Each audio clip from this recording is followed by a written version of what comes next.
नमस्कार, मी पंजाब डक. आज आहे 26 ऑगस्ट 2026. तर ह्या 30 पर्यंत म्हणजे आज 26, 27, 28, 29, 30 ऑगस्टपर्यंत कोणत्या भागात पाऊस पडणार आहे तर तुम्हाला अंदाज सांगणार आहे.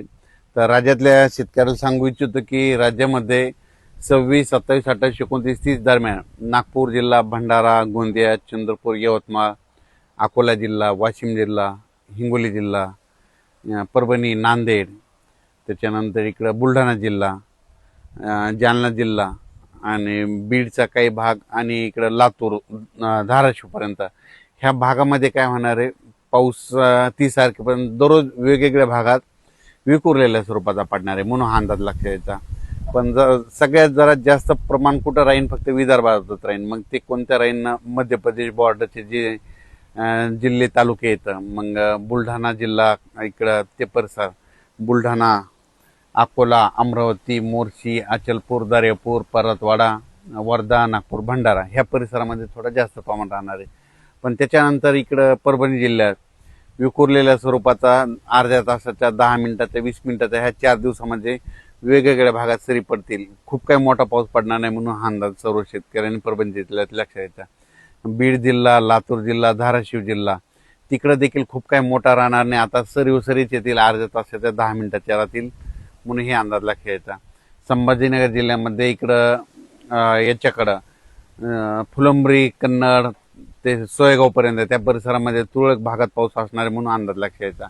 त्याच्यानंतर ह्या 4 दिवसामध्ये इकडं चाळीसगाव, धुळे, नंदुरबार तिकडं देखील थोड्या सरी येतील म्हणून लक्षात घ्यायचं.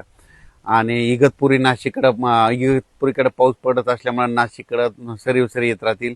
कोकणपट्टी, घाटमाथ्यावरचा पाऊस ते जोराचा चालू राहील. कोल्हापूरकडे देखील सरी राहतील. सांगली जिल्ह्यात देखील आपल्या सरी येत राहतील.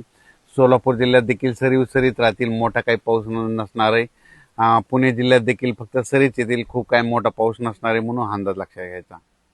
काय झालं तर राज्यात असा सगळीकडे पडणारा, खूप मोठा पडणारा, ओढे नाले वाहणार तसा काही सध्या तरी ह्या ऑगस्टमध्ये पाऊस नाही.